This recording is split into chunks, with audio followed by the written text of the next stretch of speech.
Assalamu alaikum dostlar.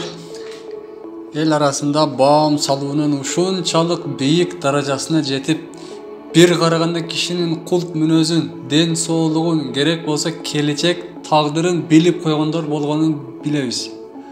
Мындайларды сынчылар деп аташканы белгилүү. Ошондой Кудай оолуялык сыпат берип, сынчылык өнөрүн насип кылган кыргыздын улуу даанышман сынчысы Санчы сынчынын уулу Убаалы сынчы жөнүндө сүйлөшөбүз. Ал Темир Болот бийдин атасы Маматкулдун убагында төрөлөт. Убаалы сынчынын оолуялык сыйкыры ак коён болгон экен.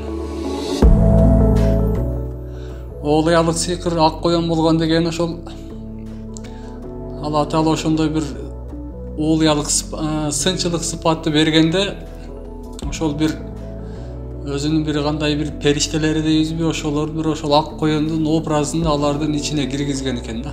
Ошондон кийин сынчылык сыпат пайда болот экен ал адамдарда. Бул адамда ушундай оолуя адам болгондон кийин ошол сынчылык сыпатты да Аллах Таала кошо берген экен. Анда окуяга өтөлү. Убаалы сынчы айтат: ошол жерде бир аял бар. Ошону Тынымсейит Момаке Баатырга алып берсе, чепти коргой турган уулдар төрөлөт. А эгер Саяк Тоок Баатырга алып берсе, душманга ок ата турган балдар туулат дейт. Ошол аялды аласыңбы дейт Момакеге. Ал да анын сөзүн эки кылбай алайын дейт да, кайра сөзүндө турбай аз күндөн кийин бир тегирменчинин кызын коркутуп алып алат. Кийин Убаалы сынчы келип Болот бийдикине конот. Болот бий айтат: "Олуяза адам, менин балдарымды бир сынап көрбөйсүзбү?" дейт. Ошондо макул дейт да, сынчы Убаалы адатынча көзүн колу менен кармалап көрөт. Оң тарапта отурган 5 уулун карап, 5 күрөң турат дейт.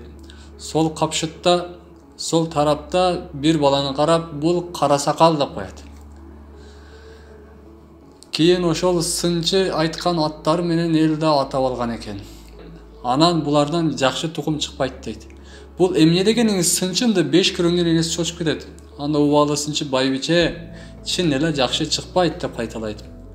Убаалы сынчы Болот бийге айтат: "Ушул жерде бир аял бар, аласыңбы? Ошол аялдан элдик уулдар төрөлөт" дейт. Анда Болот бий макул болот. Ал кыздын кандайча андай уулдар төрөлүүсүн далилдөө үчүн эртеси элди көчүрүп, чубатып Убаалы сынчы сынамак болот. Болот бий сынчынын сөзүнө кирип элин көчүрөт. Убаалы сынчы Болот бий жана Көч Мурат жигити үчөө дөңдө көчкөн элдин арасынан сынчынын айтканын көрүү үчүн элди карап отурушат. Көч чубап өтө берет. А Болот бий болсо сулууларга суктанып ушубу же ушубу деп ичип отурат. Убаалы сынчы болсо жок дегенде гана айтат. Көч өтүп бүткөндө бир жырык кара уйга жүк арткан өңү кара болгон аял өтөт. Убаалы сынчы Болот бийге: "Сен алчу аял ушул" дейт. Анда Болот бий: "Олуяза адам, ушундан кантип тукум чыксын" дейт. Анда Убаалы сынчы: "Жүрү аттан" дейт да, бая аялдын кичи заара кылган жерине барышат. Сынчы Кеч Мурат деген жигитке аял отурган жердин көбүктөп кайнаган жерине чыбыкты сай дейт. Жигит оюлган жерге чыбык сайса, жарым газ кирип кетет. Газ деген сөз илгери ошол өлчөө бирдиги болгон, ошону менен өлчөшкөн. Газ деген өлчөө бирдиги илгери бир колду желкеге чейин узундугун газ деп эсептешкен. Ошондо болжол менен бир чыканакка чейин чыбык жерге кирип кеткен. Ошондо сынчы: "Көрдүңбү, мунун жатыны уу" дейт. Болот бий моюнун шылкыйтып элге барат. Сынчы: "Ага, аялды аласыңбы эми?" дейт. Анда Болот бий кыздын жакпаганына карабай, алам деп айтып алган сөзүн опа кылып, макул алайын дейт. Аялды алып келгиле деп аялдарды жиберишет. Сени Болот бий алмай болду десе, аял ишенбей кое болачы тамашаңарды деп кыйла болот. Акыры аялды көндүрүшүп, жуунтуп, киринтип алып барышат. Никесин Убаалы сынчы өзү кыят. Соң сынчы айтат: "Биринчи сасык күзөн төрөлөт" дейт. Экинчи жатып чайкаар төрөлөт. Üçüncü Başkoykon törөлөt. Кийин ушул Başkoykондон элдик жакшы урпактар төрөлөт деп алдын ала айткан дейт. Кийин ушул Başkoykондон элдик жакшы урпактар таралды. Кийин сынчы айткандай, биринчи Сасы Күзөн төрөлөт.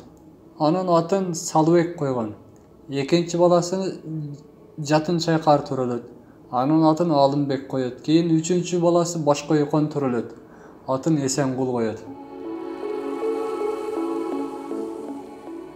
Кийин бир жака жер которуп көчмөй болушат. Эсенгул төрөлгөндө Болот бийдин улуу байбичеси күндөштүк кылып, Эсенгулдун апасы жанагы кара аял Таалайкеге кулунду Кошаң Байталды токутуп мингизет. Көчтү жөнөтүп өздөрү артында калат. Кара аял Таалайкенин минген бээси токтобой бытырап бешикти алып бер десе, байбиче менин 5 балам жаман болуп, ушунун жаман катындын баласы эл башкарат бекен. Тууганды билген өңөргөндү билбейт бекен, өз өңөрүп алсын деп бешикти алып бербей коет. Кулунду бээси токтобой Таалайке силерге баланын кереги жок болсо, мага да кереги жок деп тизгинге колу карышкан бойдон көч артынып кете берет. Көч артынан кете берет. Бала бешиги менен журтунда кала берет.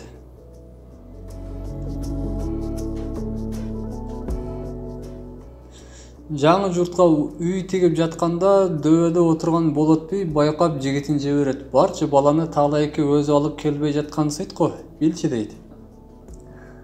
Жигит келсе балаңар журтта калган деп бийдин биринчи аялынын жаман бээге миндирип бешигин алып бербей койгонунун баарын айтып берет. Аны уккан Болот би 3 жигитин чаптырат.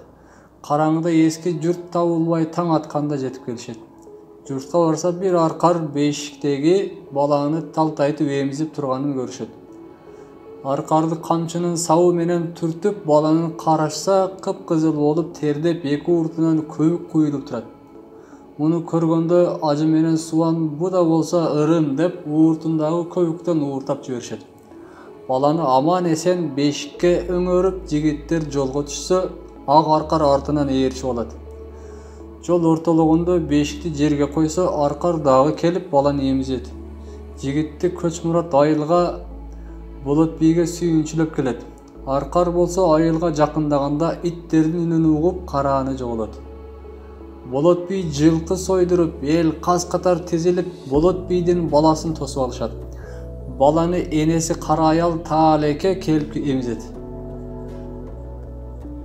Болот бий элинен чыккан даанышмандардын карыларын жана эстүүлөрүн чакырып той өткөрөт да баланын атын коюп бергиле дейт. Ар кем ар башканы айтып жатканда эшиктен эч ким тааныбаган бир селдечен думана кирип, бул бала эсен калгандыктан анын атын Эсен койдум деп айтканда эл дуу этип бата берет. Болот бий ал атын Эсенгул болсун деп атын койгон думана болуп кирген Хызыр алейхиссалам болуш керек деп түшүнөт. Эми Эсенгулдун кийин ким болгондугу жөнүндө кыскача айта кетели. Эсенгул 1725-жылы төрөлгөн. Ормон хандын чоң атасы болгон. Кыргыздын жерлерин казактарга бербестен күрөшкөн, кыргыздарды бириктирген улуу саясатчы, эл башкарган баатыр болду. Биздин тарыхыбызда мына ушундай улуу инсандар өткөн. Көрдүңөрбү достор? Өз элибизди сактап калыш үчүн сөзсүз эле президент же депутат болушубуз шарт эмес экен. Мына азыр көрүп турганыбыздай бир сынчы киши өзүнүн мамлекетин, өзүнүн элин сактап калыш үчүн кайдыгер карабастан бир аз аракет кылып койду эле. Ошол элибиз ошонун себеби менен сакталып калды. Балким ошол адам кайдыгерлик кылганда, балким кыргыз бүгүн жок болуп калмак. Ошол баатырлар чыкпай калмак. Ошол Болот бий дагы ошол элин сактап калыш үчүн өзүнө жакпаган ошол аялга үйлөнбөй койсо, балким бүгүн элибиз жок болуп кетмек. Элди сактап калыш үчүн ал ага үйлөндү. Ошондуктан биз дагы келечектеги урпактарыбызга мамлекетибизди бүтүн жана өнүккөн абалда өткөрүп берүү үчүн бүгүн колубуздан келген кызматты кылып калайлы.